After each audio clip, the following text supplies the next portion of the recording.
Let me ask you something. Have you ever caught yourself wondering, why doesn't he miss me the way I miss him? You find yourself checking your phone, replaying conversations, analyzing every text, trying to figure out what changed.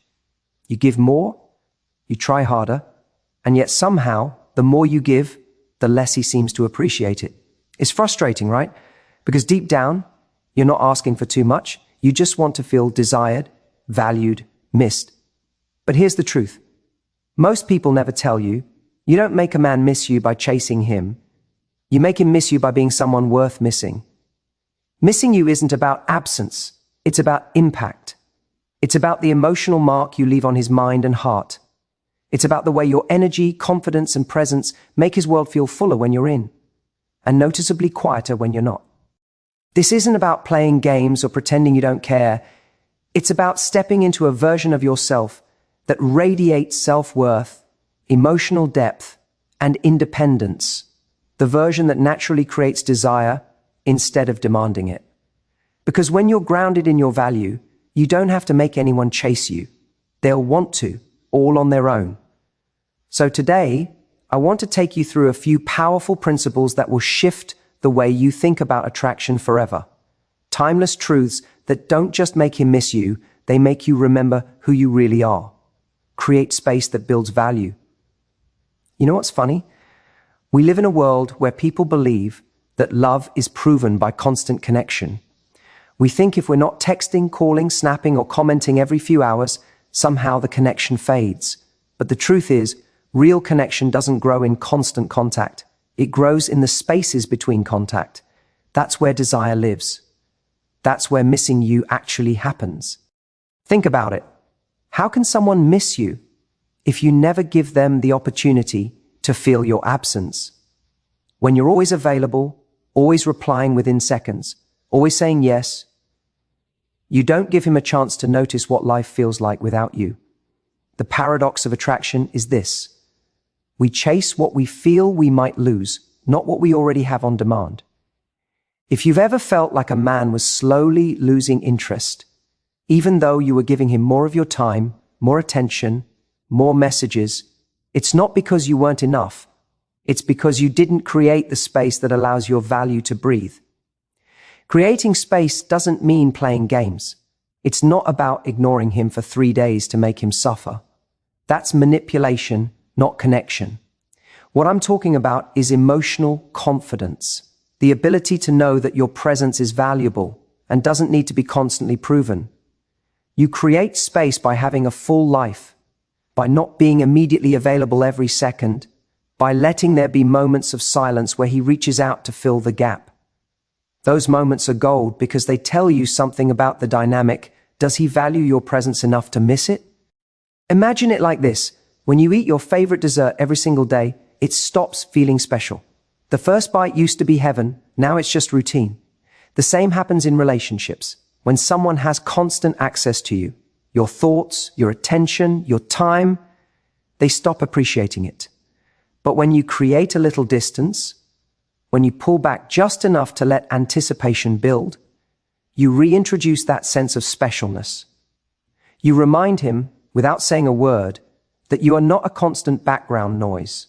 You're the song he wants to play again and again. And here's where most people get scared. The moment you create space, fear kicks in. What if he forgets about me? What if he finds someone else? What if he thinks I don't care? But that fear is rooted in scarcity, the belief that your absence equals loss. In reality, your absence, when paired with confidence, amplifies your value. You're showing that you trust the connection enough to let it breathe. You're saying, I don't need to chase your attention, because I know my energy leaves an imprint. There's a massive difference between space that creates mystery and distance that creates detachment. Space invites curiosity. He starts wondering what you're doing, who you're with, what's making you smile. Detachment, on the other hand, communicates indifference. You want space that's confident, not cold. It's a delicate dance between showing interest and maintaining independence. The goal is to let him feel your energy even when you're not physically there. When you're confident and present in your own life, he feels it. That's magnetic. So how do you actually do this in real life? You do it by prioritizing yourself. When you finish a date or a call, don't linger waiting for him to text. Go live. Go to the gym, see your friends, read, create, move toward your goals. When he texts you, don't drop everything to respond. Let your reply come from a place of calm, not anxiety. When you create that rhythm of presence and absence, engagement and independence, he starts to feel the difference between when you're there and when you're not. And that difference is what creates longing. The women who are unforgettable are not the ones who flood a man's inbox. They're the ones who leave space for his imagination. They know their worth isn't tied to his attention, but to the quality of energy they bring when they are together. So if you want a man to miss you like crazy, don't smother the connection trying to hold on to it. Step back just enough to let him feel the beauty of what's gone missing. Because when your energy has value, your absence becomes powerful. Show depth, not demand. One of the biggest mistakes people make when they really like someone is confusing closeness with control. They think the more they show how much they care, the more the other person will value them. But what often happens instead is that the energy starts to shift from connection to pressure, from attraction to obligation, from freedom to expectation. And nothing kills desire faster than the feeling of being demanded instead of drawn in. Showing depth means offering emotional richness, not emotional weight. It's the difference between saying, "I love talking to you, it feels easy," versus "Why don't you call me like you used to?" One opens a door, the other builds a wall. Depth is where you let someone see you, your passions, your thoughts, your playfulness, your compassion, without needing them to constantly validate you. Demand is where your energy starts saying, "Prove to me that I matter to you." And when your energy becomes needy, it drains the magic out of the connection. Men don't fall in love with demands. They fall in love with moments. The way your eyes light up when you talk about something you care about. The way you listen without judgment. The way you bring peace to chaos. The way you laugh at yourself. These are glimpses of depth, and they're irresistible because they reveal emotional maturity. When you operate from depth, you're inviting him into your world rather than trying to control how he shows up in yours. You can feel the difference in communication. Imagine a woman who says, "You never text me first anymore," versus one who says, "I miss our late night chats. They were my favorite part of the day." One feels like a complaint, the other feels like a connection. Both communicate a desire, but one comes from fear and the other from authenticity. Showing depth is about expressing truth without attachment. You're not demanding a response, you're simply being real. That kind of emotional honesty is magnetic because it feels safe and rare. Men, just like women, crave emotional safety. They might not use those words, but it's true. They're drawn to people who make them feel seen and understood without judgment or pressure. When you lead with demand, when you're always checking, testing, or proving, you unknowingly communicate insecurity. "I don't trust that I'm enough, so I need you to keep reassuring me." But when you show depth, you communicate abundance. "I already know who I am. I'm sharing my energy because I want to, not because I have to." That shift in energy is what makes someone think about you long after the conversation ends. Showing depth also means being grounded in your emotions instead of ruled by them. You can feel jealous, anxious, or uncertain without acting on those feelings impulsively. You can pause, breathe, and respond from a place of composure. That kind of emotional discipline is powerful. It shows self-respect. When a man senses that you're not easily shaken, that your world doesn't crumble based on his behavior, he begins to see you as someone he needs to rise up to meet, not someone he can take for granted. Depth isn't just about being deep in conversation, it's about being deep in presence. When you're with him, be with him, listen, laugh, engage, make him feel that you're truly there, not just waiting for your turn to be validated. When you're apart, let him feel your absence as peace, not tension. Let him wonder what's lighting you up that day. That balance of closeness when together and confidence when apart is what keeps the connection alive. So many people think that to make a man miss them, they have to do less, say less, be colder. But that's not it. The answer isn't emotional distance, it's emotional richness. It's showing that you can care deeply without clinging tightly. It's saying, I'm open, but I'm not desperate. It's the quiet confidence of knowing your worth doesn't depend on his actions. When you show depth instead of demand, you stop chasing reassurance and start inspiring respect. And that's what makes someone miss you. Not because you pulled away, but because being around you feels like home. Have a life that feels magnetic. There is nothing more attractive than a person who is fully alive in their own world. You can feel it the moment they walk into a room, the energy, the spark, the sense that they have something going on that's bigger than anyone they're dating. That kind of energy is magnetic. It draws people in, not because you're chasing them, but because you're busy being you. The biggest misconception in relationships is that love happens when you focus all your attention on another person.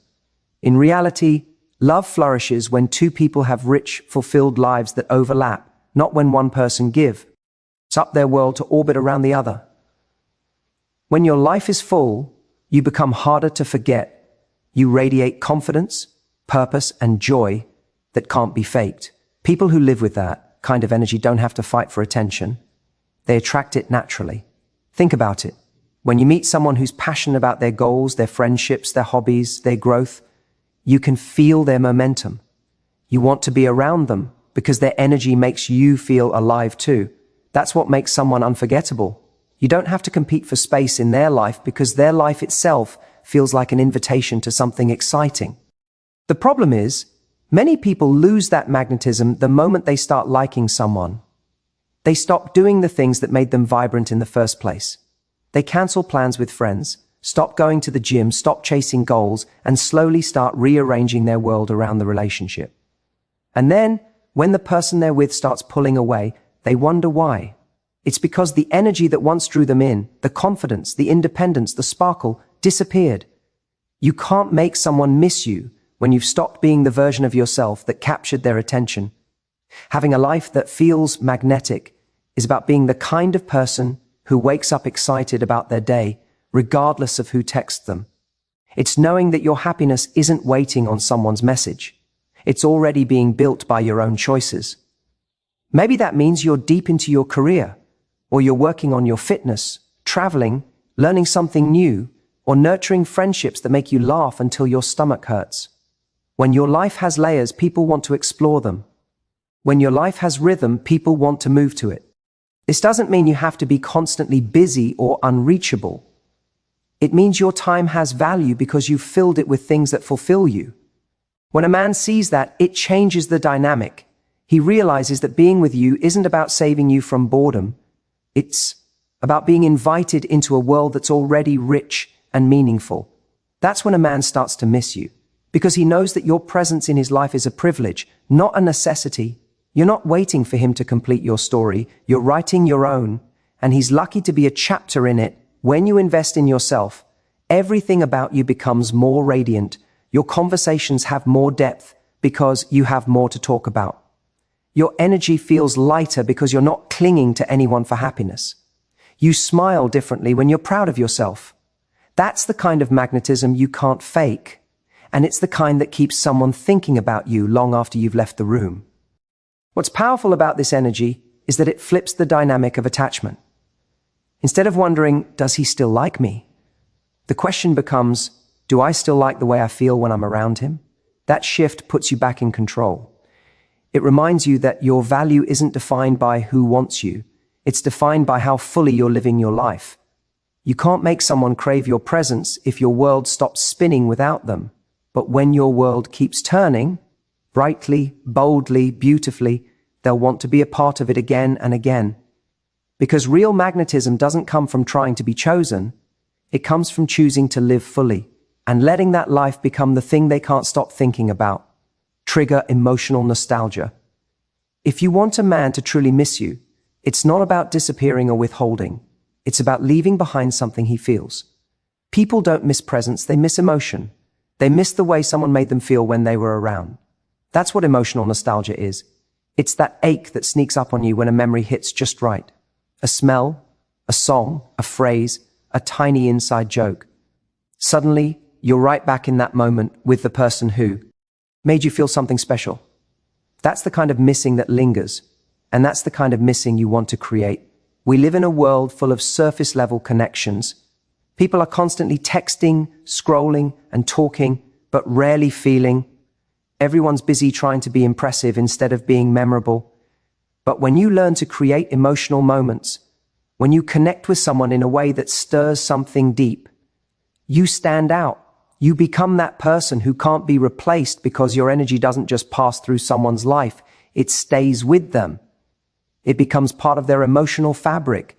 That's what triggers nostalgia. Emotional nostalgia doesn't come from trying too hard. It comes from being present. When you're genuinely engaged, when you laugh fully, when you notice the little things, you create emotional anchors. Maybe it's the way you teased him about his terrible singing voice, or how you ordered the same dessert every time, or how you danced in the kitchen to songs from your childhood. Those moments seem small at the time, but they become emotional landmarks. Later, when he's driving alone and that song comes on, or he walks past that same dessert shop, your energy floods back in. That's nostalgia doing its magic. It's not forced, it's felt. The reason this is so powerful is because the human mind connects emotion with memory. We remember how people made us feel, not just what they did. A man might forget the words you said, but he'll never forget the way his chest felt lighter when you laughed at his jokes, or how calm he felt sitting next to you in silence. If your interactions are rooted in genuine emotion, joy, warmth, laughter, ease, then even when you're gone, the imprint of those emotions remains.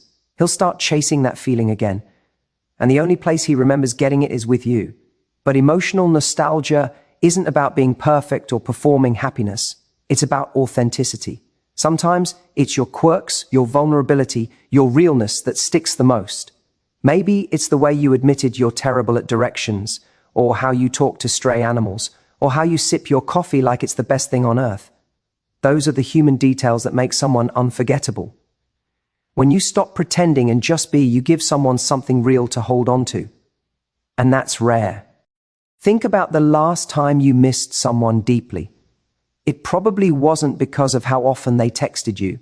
It was because of how they made you feel alive. Maybe they brought out your playful side, or made you see the world differently. That's the gift of emotional nostalgia. It transcends time and distance. It's not about grand gestures, it's about genuine presence. When you make someone feel something real, they will crave that energy long after you've stepped away. They'll replay moments in their head, not because you're gone, but because a part of them still lives in the emotions you awakened.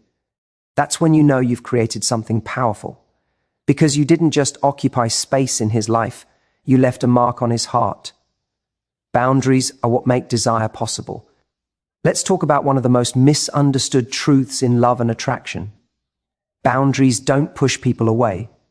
They pull the right people closer. Without boundaries, there's no respect. Without respect, there's no desire.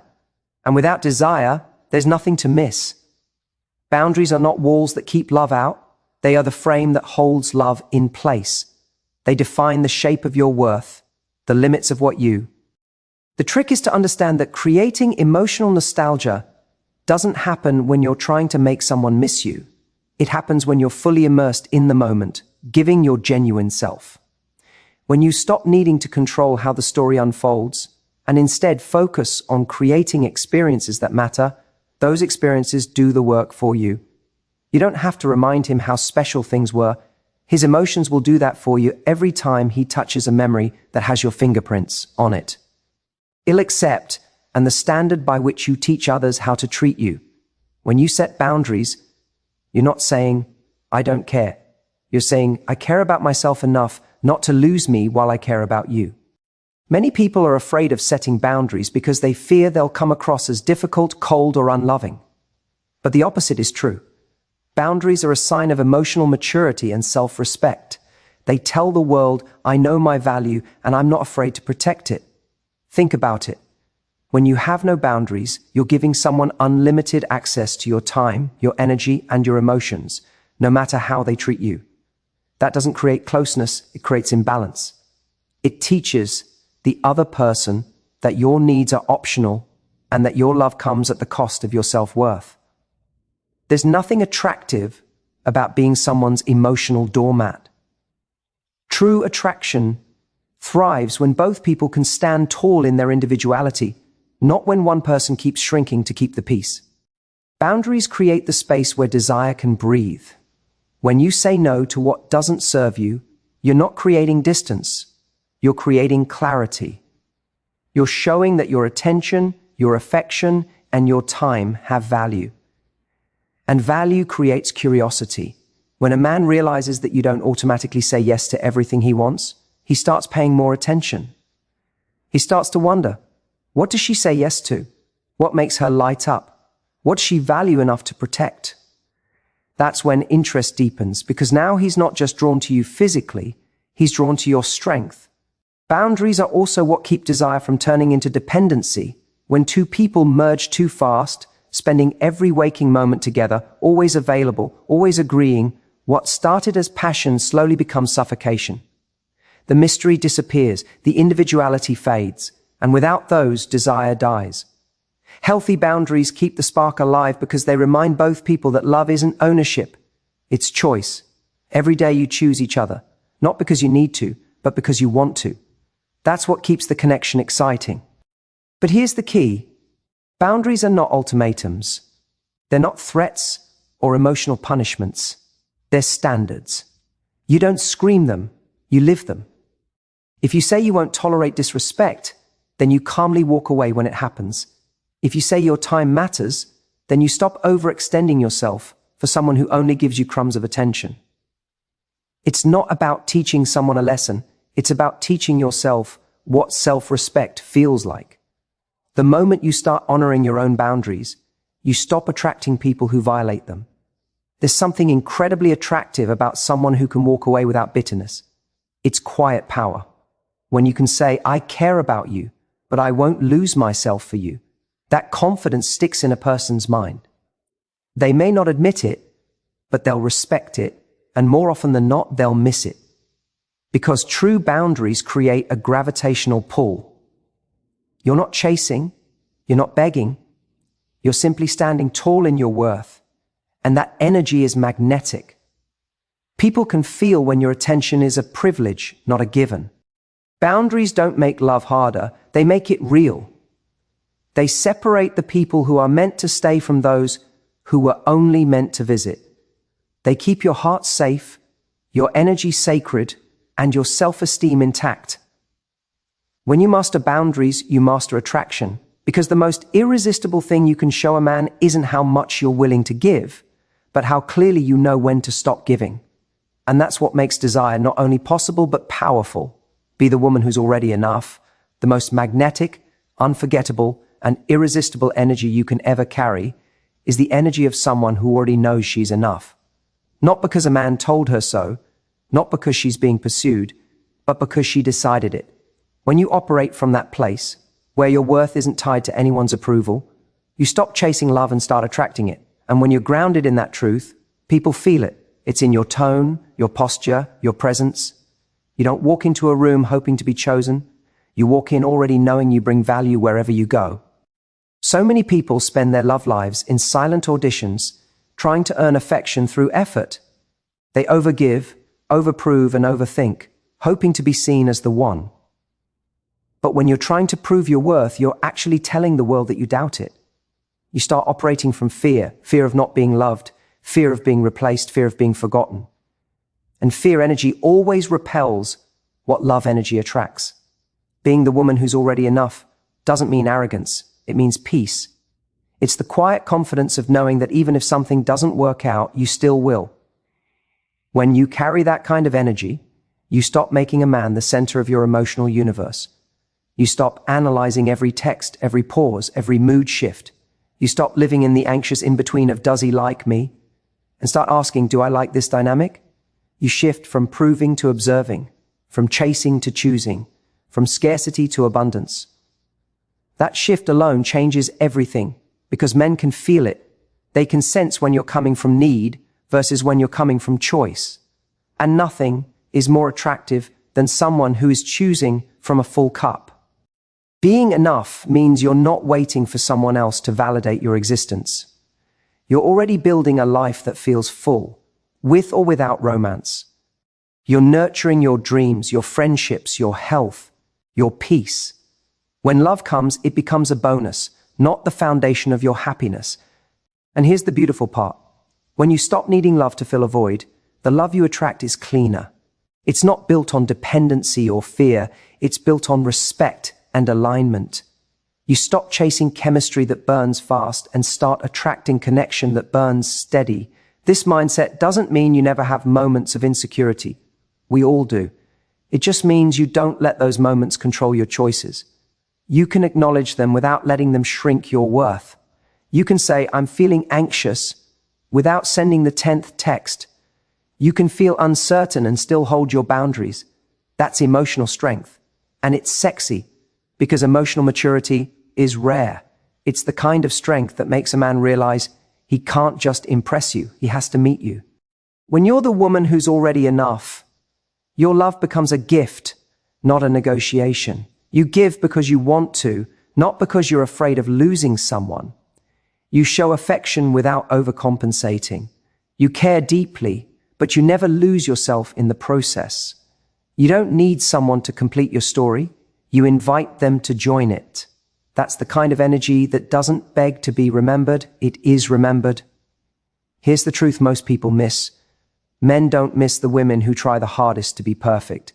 They miss the women who were real, the ones who laughed at themselves, who had opinions, who didn't bend over backward to please, who knew their worth even when they were vulnerable. They miss the ones who walked away with grace instead of resentment, who said, I hope you find what you're looking for, and meant it. That kind of strength leaves an imprint that no amount of chasing can create. Being the woman who's already enough means you become your own source of security. You stop seeking permission to shine, to rest, to take up space. You stop trying to earn love by shrinking yourself. You realize that the right person won't need convincing. They'll recognize your value because you do. And when you live in that truth, you don't just make a man miss you, you make him rise. Because when you know you're enough, you give others permission to meet you there. And that's where real connection begins. At the end of the day, making a man miss you like crazy isn't about manipulation, strategy, or playing hard to get. It's about stepping fully into your own power. It's about becoming the kind of woman whose presence means something because it's rooted in self-worth, not in approval. The truth is, when you build a life that's full, when you set boundaries with confidence, when you show depth instead of demand, and when you know you are already enough, you don't have to make anyone miss you. They will, naturally, because your energy will linger long after you've walked away. The most unforgettable women aren't the ones who text the most, give the most, or chase the most. They're the ones who know their value and live like it. They're the ones who bring light into every room, but are never afraid to walk out if it stops feeling right. They don't cling, they connect. They don't demand, they inspire. They don't lose themselves in love. They expand through it. So if you take one thing away from today, let it be this. Your power isn't in being wanted. It's in being whole. The right man won't just miss you because you're gone. He'll miss you because when you were there, you reminded him of what real, soulful connection feels like. And that's something no game, no silence, no distance can ever replace. Be the woman who's already enough and watch the world rise to meet you.